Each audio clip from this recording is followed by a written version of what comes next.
ମୋର ପ୍ରିୟର କୁନି କୁନି ସୁନ୍ଦର ପିଲାମାନେ, ଆଜି ଆମେ ଆମ ତୃତୀୟ ଶ୍ରେଣୀ ନୂଆ ବହିର ଗଣିତର ପ୍ରଥମ ଚାପ୍ଟର କଣ ଦେଖିବା ହେଲା। ପୁରା ସମ୍ପୂର୍ଣ୍ଣ ବିଷୟଟିକୁ କରିଦେବା।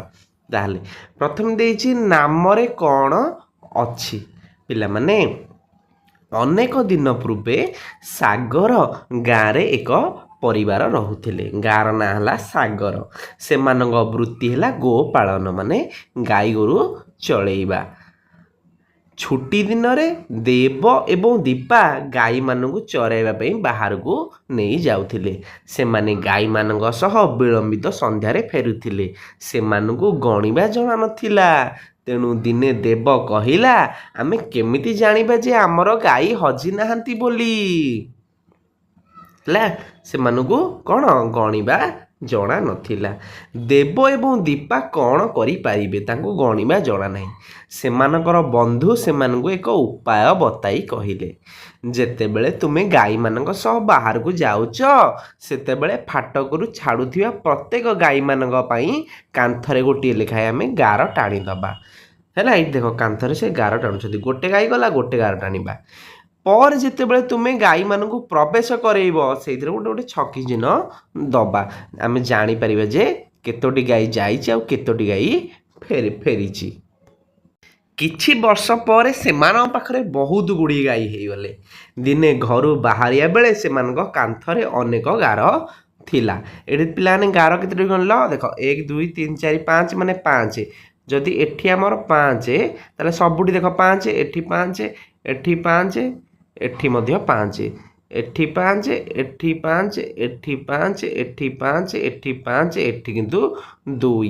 ତାହେଲେ 5 କେତେଟା ହେଲା? 1 2 3 4 5 6 7 8 9। ତାହେଲେ ମୋତେ କହିଲ 9 ପଞ୍ଚା କେତେ? 9 ପଞ୍ଚା 45। ବୁଝିହେଲା? ଆଉ କେତୋଟି ଗାଈ ଅଛି? 2 47। ଟୋଟାଲ ସେମାନଙ୍କ ପାଖରେ ଗାଈ କେତୋଟି? 47ଟି। ହେଲା, ଗୋଟିଏ ଦିନ ସେମାନେ ଗାଈମାନଙ୍କୁ ନେଇ ଫେରିଲେ। ପ୍ରତ୍ୟେକ ଗାଈ ପୁଣି ଫାଟକ ଭିତରକୁ ପଶିବା ସମୟରେ ସେମାନେ ଗୋଟିଏ ଗୋଟିଏ କରି ଗାରକୁ ଲିଭାଇଲେ। କାନ୍ଥରେ ବଳକା 2ଟି ଗାର ରହିଗଲା। ଏଇ 2ଟି ଗାର ରହିଗଲା, ମାତ୍ର ବାହାରେ କୌଣସି ଗାଈ ଦେଖିବାକୁ ପାଇଲେ ନାହିଁ। ଫଳରେ ସେମାନେ ଚିନ୍ତିତ ହେଲେ। ତାହେଲେ କେତେ ଗାଈ ଘରକୁ ଫେରିଛନ୍ତି? 45 ଗାଈ ଘରକୁ ଫେରିଛନ୍ତି। ବୁଝିହେଲା? ତାହେଲେ ଦେବ ଓ ଦୀପା ତୁରନ୍ତ ହଜିଯାଇଥିବା ଗାଈମାନଙ୍କୁ ଖୋଜିବାକୁ ଯାଇ ନିକଟସ୍ଥ ଏକ ପଡ଼ିଆରେ ସେମାନଙ୍କୁ ପାଇଲେ। ସମସ୍ତେ ଖୁସିରେ ଏକାଠି ଘରକୁ ଫେରିଲେ। ସେମାନଙ୍କ ବନ୍ଧୁ ହେମନ୍ତର 36ଟି ଗାଈ ଓ 23ଟି ମେଣ୍ଢା ଥିଲା। ଦେବ ଓ ଦୀପାଙ୍କ ଭଳି ଗାର ଟାଣି ହେମନ୍ତକୁ ତାଙ୍କ ଗାଈ ଓ ମେଣ୍ଢା ଉପରେ ନଜର ରଖିବାରେ ସାହାଯ୍ୟ କର। ସେମିତି ଏଠି ମଧ୍ୟ ଆମେ ଟାଣିପାରିବା 36ଟି ଗାଈ। ଏଠି 36ଟି ଗାର ଟାଣ। 1 2 3 4 5 6 7 8 9 10 11 12 13 14 15 16 17 18 19 20 21 22 23 24 25 26 27 28 29 30 31 32 33 34 35 36। ବୁଝିହେଲା? ସେମିତି ହେଲା। ଆଉ 23ଟି ମେଣ୍ଢାର ଗାର ଟାଣିବା। 1 2 3 4 5 6 7 8 9 10 11 12 13 14 15 16 17 18 19 20 21 22 23। ବୁଝିଲା ତ? ନେକ୍ସଟ ଆମକୁ ଦେଇଛି, ଆସ ଆମେ କାମଟି କରିବା। ବୁଝିଲା? କିଛି ପଶୁପକ୍ଷୀଙ୍କ ଏକ ଖେଳ ଖେଳିବାକୁ ଏକାଠି ହେଲେ। ସେମାନେ 2ଟି ଦଳ ଗଠନ କରିଛନ୍ତି। ସେମାନେ ସ୍ଥିର କଲେ ଯେ ପ୍ରଥମ ଦଳର ଦଳପତି ହେବ ଯାହାର ନାମ ସବୁଠାରୁ ଲମ୍ବା, ଅର୍ଥାତ୍ ନାମରେ ସବୁଠାରୁ ଅଧିକ ଅକ୍ଷର ଥିବ। ସବୁଠାରୁ ଛୋଟ ନାମ ଥିବା ବା ସବୁଠାରୁ କମ୍ ଅକ୍ଷର ଥିବା ନାମ ଦ୍ୱିତୀୟ ଦଳର ଦଳପତି ହେବ। ପିଲାମାନେ, ତାହେଲେ ସବୁଠାରୁ ଅଧିକ ଅକ୍ଷର କେଉଁଠି? ମହାବଳ ବାଘ 6ଟି ଅକ୍ଷର। ହେଲା, ଇଏ ହେଲା ପ୍ରଥମ ଦଳର ଦଳପତି। ସବୁଠାରୁ ଛୋଟ ହେଉଛି ଆମର ସିଂହ, ଇଏ ହେଲା 2ଟି ଅକ୍ଷର। ଇଏ ହେଲା ଦ୍ୱିତୀୟ ଦଳର ଦଳପତି। ତାହେଲେ 2 ଦଳର ଦଳପତି ସ୍ଥିର କର। ପ୍ରଥମ ଦଳର କିଏ? ମହାବଳ ବାଘ। ଆମେ ଜାଣିଲେ ମହାବଳ ବାଘ, ଅକ୍ଷର ସଂଖ୍ୟା 6। ଦ୍ୱିତୀୟ ଦଳର ସିଂହ, ଅକ୍ଷର ସଂଖ୍ୟା 2। ବୁଝିଲା ତ? ତାପରେ ନେକ୍ସଟ ଦେଇଛି, କାହାର ଲମ୍ବା ନାଁ ଅଛି? ପିଲାମାନେ, ୟା ନାଁ ହେଉଛି ମହେଶ, ୟା ନାଁ ହେଉଛି ଝସ କେତନ। ତାହେଲେ କା ନାଁ ଲମ୍ବା? ଝସ କେତନ। ଇଏ ହେଉଛି 5 ଅକ୍ଷର ବିଶିଷ୍ଟ, ଇଏ ହେଉଛି 3 ଅକ୍ଷର ବିଶିଷ୍ଟ। ତାହେଲେ 5 ଅକ୍ଷର ବିଶିଷ୍ଟ ସବୁଠାରୁ ଲମ୍ବା। ତିନି ନମ୍ବର ପିଲାମାନେ ଆମକୁ ଦେଇଛି ନିମ୍ନରେ ଦିଆଯାଇଥିବା ଖାଲି ସ୍ଥାନ ଗୁଡ଼ିକରେ ତୁମର କିଛି ବନ୍ଧୁଙ୍କ ନାମ ଲେଖ ଏବଂ ତାପରେ କରୁ ଚ ପର୍ଯ୍ୟନ୍ତ ପ୍ରଶ୍ନର ଉତ୍ତର ଦିଅ। ପିଲାମାନେ ତମେ ଏଇଠି ଯାହା ବି ତମ ନାଁ ଲେଖିପାରିବ। ମନୀଷ, ତମ ସାଙ୍ଗ ନାଁ ଲେଖ ହେଲା। ଆଉ କ'ଣ ମୋ ସାଙ୍ଗ ହବ? ରାକେଶ,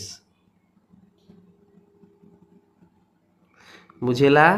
ଆଉ କ'ଣ ମୋ ସାଙ୍ଗ ହେଇପାରିବ? ସିତୁ। ଆଉ କ'ଣ ମୋର ସାଙ୍ଗ ହେଇପାରିବ? ପିଙ୍କୁ, ହେଲା। ଆଉ ଗୋଟେ କ'ଣ ହେଇପାରିବ? ସଞ୍ଜୟ, ବୁଝିଲା। ଏତିକି ମୋର ସାଙ୍ଗ ନାଁ ମୁଁ ଲେଖିଲି ହେଲା। ସବୁଠାରୁ ଲମ୍ବା ନାମ ଗୁଡ଼ିକୁ ଠିକ୍ ଚିହ୍ନ ଦେବା। ତାହେଲେ ସବୁଠାରୁ ଲମ୍ବା ନାମ ଆମର 3 ଅକ୍ଷର ବିଶିଷ୍ଟ, ୟାକୁ ଠିକ୍, ୟାକୁ ଠିକ୍, ୟାକୁ ଠିକ୍। ତମେ ଯାହା ବି ଲେଖିପାର। ତୁମ ନାମର ପ୍ରଥମ ଅକ୍ଷର ଲେଖ। ମୋ ନାଁର ପ୍ରଥମ ଅକ୍ଷର ଲେଖିବ। ମୋ ନାଁ ମନେକର ଜରେ ଆରମ୍ଭ, ବୁଝିଲା। ତେମିତି ତୁମ ନାମର ଏଇଟା ତମେ ନିଜେ କରିଦେବ, ଏଇଟା କିଛି ନାହିଁ ହେଲା। ତମେ ଯାହା ଉପରେ ଦେଇଛି ସବୁ ଲେଖିପାରିବ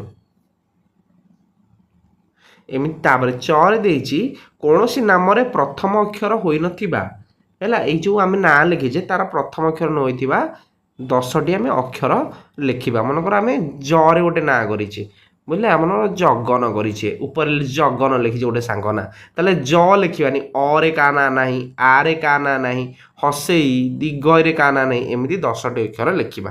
4 ନମ୍ବର ପିଲାମାନେ ଆମ ପାଇଁ ଲିନା ଓ ରାଜୁ ଏହି କାର୍ଡ଼ ବ୍ୟବହାର କରି ନମ୍ବର ତିଆରି କରିଛନ୍ତି।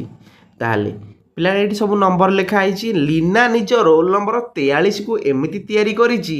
ଏହି ସଂଖ୍ୟା ନାମରେ 4ଟି ଅକ୍ଷର ଅଛି। ପିଲାମାନେ 43 ହେଲା, 43 4ଟି ଅକ୍ଷର ହେଲା। ସେମିତି 17 କେତୋଟି ଅକ୍ଷର? 17 ଏଠି ଆମକୁ ପଚାରିଛି 3ଟି ଅକ୍ଷର ହେଲା। 17 3ଟି ଅକ୍ଷର। ତାହେଲେ ମୋର ରୋଲ ନମ୍ବର କେତେ? ମୋର ରୋଲ ନମ୍ବର ମନେକର ମୁଁ ନେଲି 10, 10ରେ କେତୋଟି ଅକ୍ଷର ଅଛି? 2ଟି ଅକ୍ଷର। ତାହେଲେ ଏଠି ଆମେ 2ଟି ଅକ୍ଷର ଲେଖିବା, ବୁଝିଲା।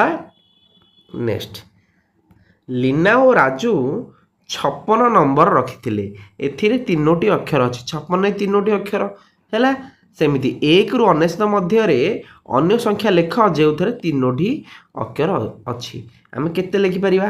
ଲେଖିପାରିବା ନା ଲେଖିପାରିବାନି ମୋତେ କହ। ଲେଖିବା 70, 3ଟି ଅକ୍ଷର 70 ଏଇଠି ଲେଖିବା, ବୁଝିଲା। ଆଉ କ'ଣ ଲେଖିବା ଆମେ? ମୋତେ କହିଦେଲ, ଜଲ୍ଦି କୁହ। ଆଉ 3ଟି ଅକ୍ଷର କ'ଣ ଲେଖିପାରିବା? 23 ଲେଖିପାରିବା ହେଲା। ହଁ ଏଠି ଲେଖିବା, ଏଠି 23, ବୁଝିଲା। 24 ଲେଖିବା, 24 ସେମିତି ଲେଖିପାରିବ ତ, କିଛି ପ୍ରୋବ୍ଲେମ୍ ନାହିଁ। ନେକ୍ସଟ ଆମକୁ ପଚାରିଛି 1ରୁ 99 ମଧ୍ୟରେ 5ଟି ଅକ୍ଷର ଥିବା ସଂଖ୍ୟା ଗୁଡ଼ିକ ନାମ ଲେଖ। 1ରୁ 99 ଭିତରେ 5ଟି ଅକ୍ଷର ସଂଖ୍ୟା 45, 39, ବୁଝିଲା। ତାପରେ ପଚାରିଛି ମୁଁ କିଏ? 5ଟି ଅକ୍ଷରେ ନାମ ମୋହର, 100ରେ ଅଟେ ମୁଁ ନିକଟତର, ଖୋଜିକି କୁହ ନାମଟି ମୋର। କହିଲ 100ର ନିକଟତର ଥିବା 5ଟି ଅକ୍ଷର ଥିବା ସଂଖ୍ୟାଟି ମୋତେ କୁହ। 120, ବୁଝିଲା। ଖୋଜି ବାହାର କର। ମୁଁ ଏବଂ ମୋର ସାଙ୍ଗ 71ରୁ 99 ଭିତରେ ରହିଛୁ। ଆମେ ଉଭୟ 2ଟି ଅକ୍ଷର ବିଶିଷ୍ଟ। 2ଟି ଅକ୍ଷର 71ରୁ 99 ଭିତରେ 80 ଆଉ 90। ଆମ ଭିତରେ ସାନ କିଏ? ସାନ ହେଉଛି ଆମର 80, ବୁଝିଲା। ତ ସମ୍ପୂର୍ଣ୍ଣ ଅଭ୍ୟାସଟି ସରିଲା। ଭିଡ଼ିଓକୁ ଲାଇକ୍ କରିଦେବ ହେଲା ଏବଂ ସାଙ୍ଗମାନଙ୍କ ପାଖକୁ ମଧ୍ୟ ଭିଡ଼ିଓଟି ପଠାଇଦେବ।